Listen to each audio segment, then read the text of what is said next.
Ang bawat paggising natin sa umaga ay isang napakagandang biyaya, kaya dapat lagi tayong nagpapasalamat sa bawat araw na ibinibigay ng Diyos sa atin. Kaya naman, manalangin tayo sa ngalan ng Ama na siyang lumikha ng langit at lupa. Amen. Ama naming makapangyarihan sa lahat, maraming salamat po sapagkat ginising mo ako ngayong umaga. Isang bagong araw na naman ang aking haharapin. At dahil dito, lubos-lubos ang aking pasasalamat.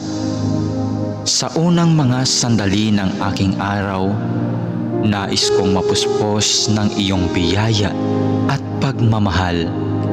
Kaya narito ako upang makapiling ka sa panalangin.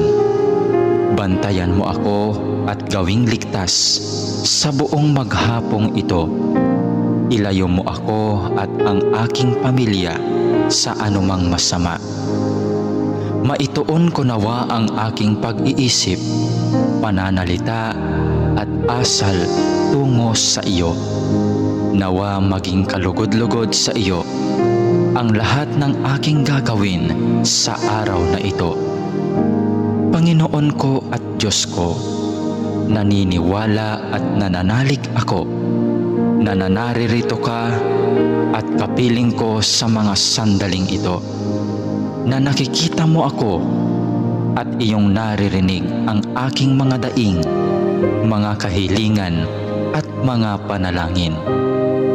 Kaya naman, Panginoon, ngayong umaga, sa iyong presensya at pagdamay mo ako kumakapit upang maharap ko ng may katatagan at katapangan ang araw na itong ibinigay mo sa akin.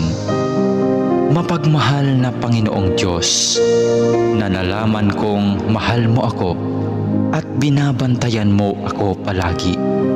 Sa oras man ng kasiyahan at lalong-lalo na sa panahon ng kagipitan at pagsubok. Tulungan mo akong huwag makalimot sa katotohanan ito.